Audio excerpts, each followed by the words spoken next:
La diplomatie algérienne a intensifié son action à New York dans le but de mobiliser davantage de soutien à sa candidature au Conseil de sécurité pour la période allant de 2024 à 2025, le jour de l'élection des nouveaux membres non permanents du Conseil de sécurité internationale de l'ONU est prévu ce mardi.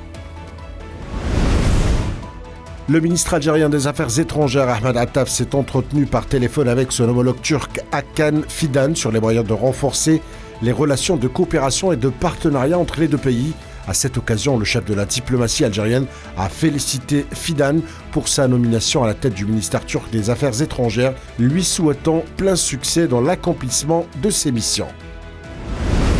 Auparavant, la ministre des Affaires étrangères slovène a confirmé la décision des hautes autorités de son pays d'ouvrir une ambassade en Algérie dans une démarche visant essentiellement à consolider le rapprochement politique entre les deux pays et à exploiter les perspectives prometteuses du partenariat économique bilatéral lors d'un appel téléphonique avec le chef de la diplomatie algérienne.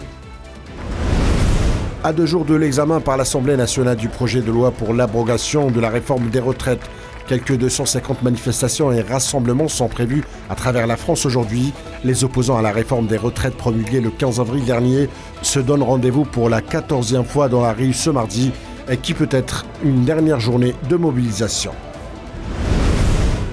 La Russie a repoussé une nouvelle grande offensive des forces ukrainiennes dans la région de Donetsk, détruisant notamment 8 chars Léopard, a déclaré le ministère russe de la Défense aux premières heures de la journée de mardi.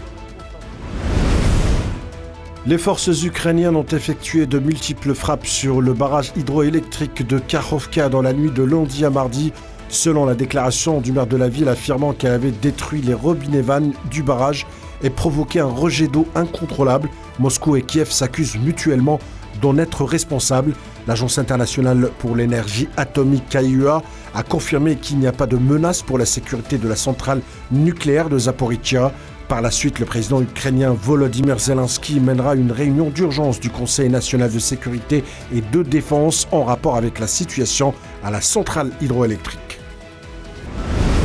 La Maison-Blanche a déclaré lundi que les actions de la Chine dans le détroit de Taïwan et en mer de Chine méridionale reflétaient une agressivité croissante de la part de l'armée chinoise, augmentant le risque d'une confrontation accidentelle.